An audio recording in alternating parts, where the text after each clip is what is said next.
Hello and welcome to this year's monitoring process for the Title I Part D Subpart 2 program. This presentation will discuss the selected program requirement for the Title I Part D Subpart 2. We will go over the documents that the LEA will need to participate in this process, as well as the items that TES staff will review.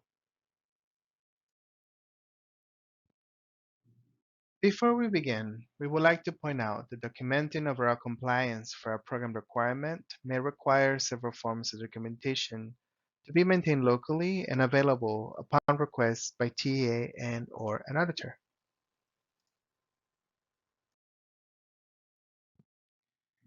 To ensure overall compliance with program requirements, LEAs should refer to the program guide and/or other program-related resources that reference the multiple forms of documentation required to be maintained locally.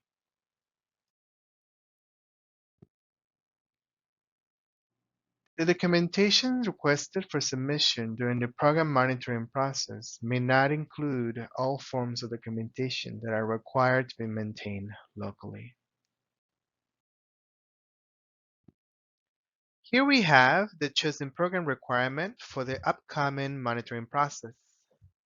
Program evaluation is a requirement as stated in the Title I Part D Subpart 3, which applies to both subparts of the Title I Part D statute.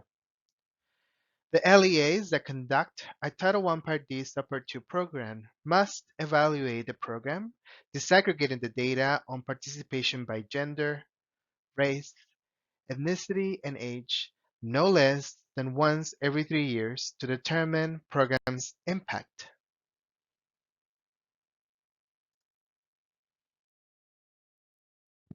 In order to demonstrate compliance, the LEA will submit documentation that shows the evaluation of the program. Because the requirement, as mentioned in statute, specifically sets the time frame of such evaluation to at least once every 3 years, the LEA may submit documentation for year 23-24, 22-23, 21-22. The evaluation should reference the following: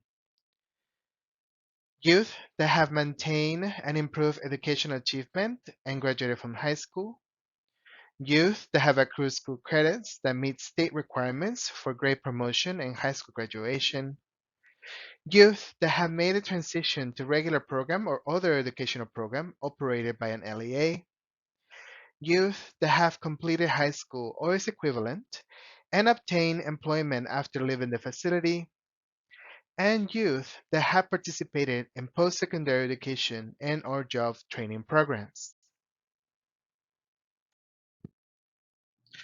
As previously mentioned, the evaluation may happen once every 3 years. That means that the evaluation can take place in any of the years listed to be within the range of the requirement as stated in statute.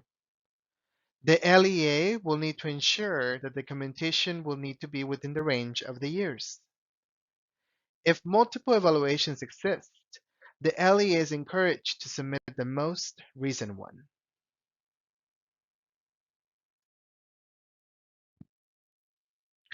Issues that may result in an improvement needed status for item 1.1 include the following: audible documentation requested was not submitted, documentation submitted does not fall within the years mentioned, documentation submitted does not show analysis of data of the program.